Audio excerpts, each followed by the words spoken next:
55 साल पहले एक ही जितनी थी, क्योंकि सिंगापुर में इंसाफ कायम किया।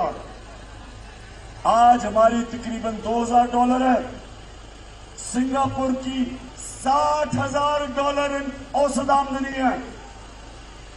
आगे निकल गया क्योंकि उसने रहमतुल आलमीन मेरे नबी सल्लल्लाहु अलैहि वसल्लम सब इंसानों के लिए रहमत बन के आए थे। जो भी उनके रास्ते पे चलेगा, चाहे वो मुसलमान हो या ना हो, अल्लाह की नेमतें बरकतें आएंगी, खुशहाली आएगी। वो आगे निकल गया। हमारा सबसे बड़ा मसला, मैं अपने नौजवान को बताना चाहता हूं, सबसे बड़ा मसला ये है कि इंसाफ नहीं है।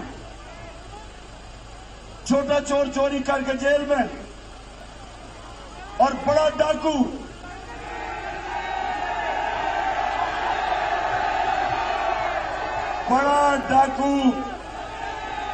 जूते पॉलिश करते करते चेरी ब्लॉसम आज प्राइम मिनिस्टर बन गया। जरा ये जरा सुने। और क्योंकि मेरे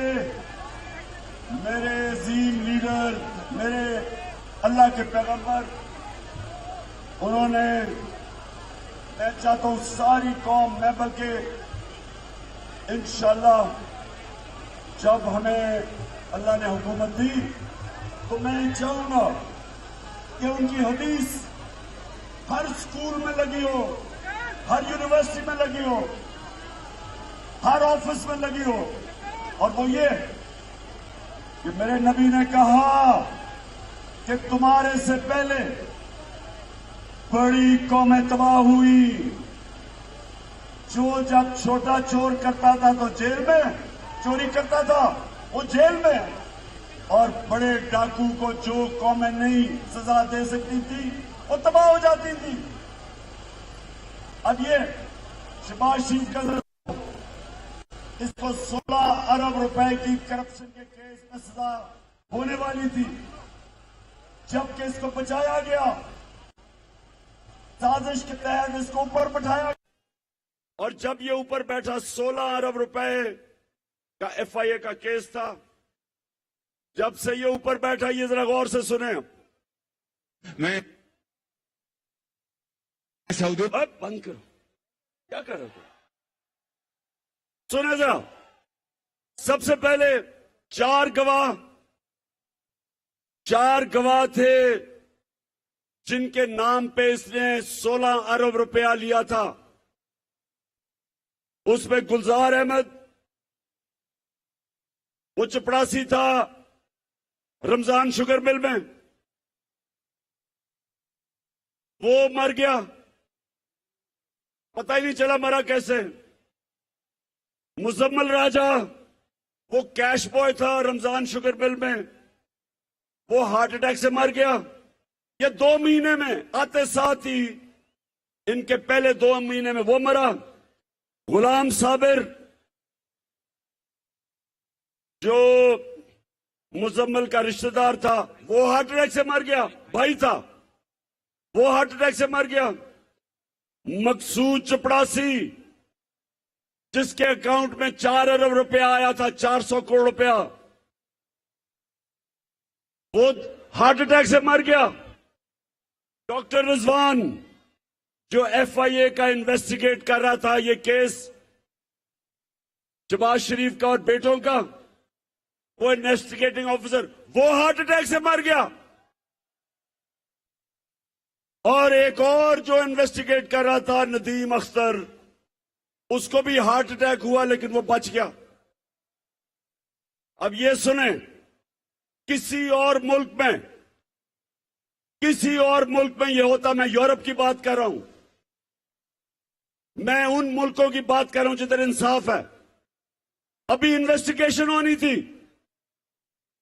इसके ऊपर इन्वेस्टिगेशन होनी थी। किसी ने नहीं पूछा कि कैसे सारे लोग जो गवाह थे सब मर गए हैं। और उसके अलावा राना सनाउल्लाह,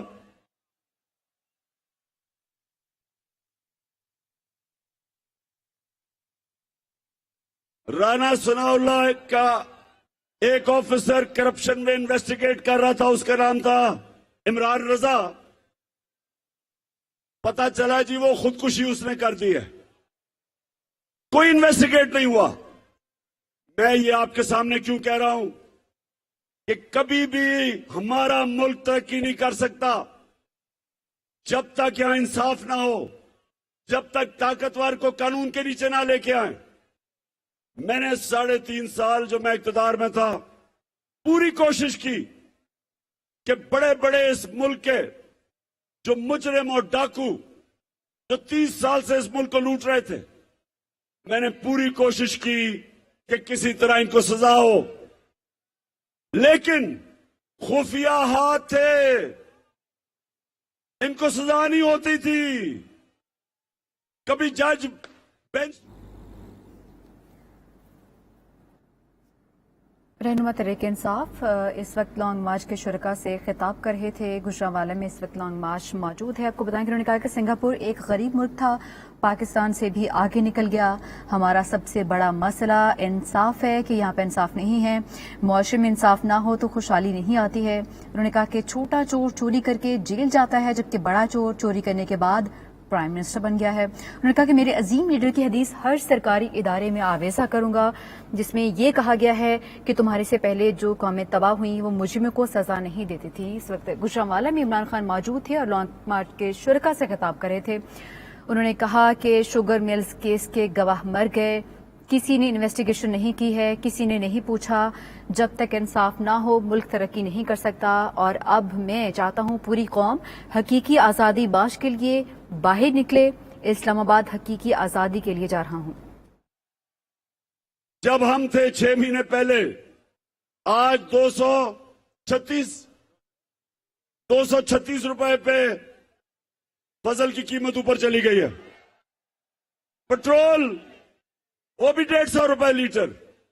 तो ये जो सारी महंगाई हुई है, ये जब से चोर ऊपर मुसल्लत किए गए। बिजली के बिल जो लोगों के पास आ रहे हैं, सबको सवाल पूछना चाहिए कि कौन सी क़यामत आई 6 महीने में कि सारी चीजें महंगी हो गई। 50 साल में सबसे ज्यादा महंगाई हुई।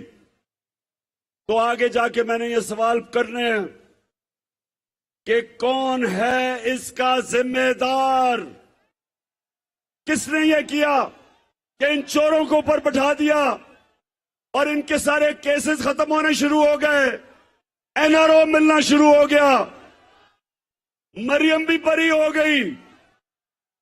मरियम का पापा तैयारी कर रहा आने की। शहबाज शरीफ के भी केस खत्म हो गए,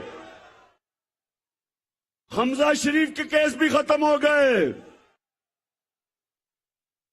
और वो इस मुल्क की सबसे बड़ी बीमारी जरदारी, उसके भी केस खत्म होने शुरू हो गए। अब इन्होंने कानून ऐसा बना दिया है, राहवाली के नौजवानों ये समझ लो, कानून अब ये है कि सिर्फ छोटा चोर पकड़ा जाएगा। आपसे अगर मैं बड़ा डाका मारता हूं और मैं मुल्क से पैसे बाहर भिजवा देता हूं, कोई पाकिस्तान का कानून अब मुझे नहीं पकड़ेगा। इन्होंने आके नया कानून बनाया, इन्होंने कानून अब ऐसे बना दिए हैं कि सिर्फ छोटे चोर पकड़े जाएंगे। तो इसलिए इंसाफ के लिए हम सब आज इस्लामाबाद रवाना है, क्योंकि ये कौम मोहम्मद मुस्तफा सल्लल्लाहु अलैहि वसल्लम की उम्मत है। दुनिया के अजीम तरीन लीडर की हम उम्मत है। हम भेड़ बकरियां नहीं हैं, हम गाय भैंसे नहीं है कि आप लाठी मार के कभी इधर मोड़ दें कभी उधर मोड़ दें। आज उन्हें कहें, कल कहते थे चोर हैं, आज कहते हैं कि जी वो एनआरओ दे दिया, अब साहब पाक हो गए हैं। मुशर्रफ ने इनको चोर कहा था, इनको पर केसेस किए, उसने फिर एनआरओ दे दिया। ये कौम, नौजवानों सब तैयार हो जाओ। अगर कौम अपने हकूक के लिए नहीं खड़ी होती उनको जानवरों की तरह रखा जाता है। जानवरों की कोई हुकूक नहीं होते। जानवरों के जंगल के कानून में इंसाफ नहीं होता। जानवरों के माशरे में इंसाफ नहीं होता। इंसानों के माशरे में इंसाफ होता है। और हम ये इंसाफ जिससे हम आजादी चाहते हैं, अपनी हकीकी आजादी, उसके लिए निकले हैं। आपने सबने मेरे साथ देना है। और मैं आप सबके सामने आखिर में ये कहता हूं कि मेरी नजर में इससे बेहतर है कि इंसान मर जाए बजाय गुलामी किसी की करे। मैं मियां तारिक तुम्हारा भी शुक्रिया अदा कर रहा हूं और जमाल नासिर आपका भी, जो आपने मेहनत की। और मैं आप सबसे आखिर में हल्फ लूंगा, हाथ खड़ा करके आपने मेरे साथ हल्फ लेना है। मैं यहां से पढ़ूंगा, आपने रिपीट करना है, हाथ ऊपर पीछे तक। बिस्मिल्लाहिर्रहमानिर्रहीम। हम हल्फ उठाते हैं कि हम पाकिस्तान के आइन की हमेशा पासदारी करेंगे और हम कभी भी अल्लाह के सिवा किसी के सामने नहीं झुकेंगे। और हम हकीकी आजादी के इस जिहाद में इमरान खान के साथ आखिर तक जद्दोजहद करेंगे। अल्लाह हम सबका हामी और नासिर हो। आमीन।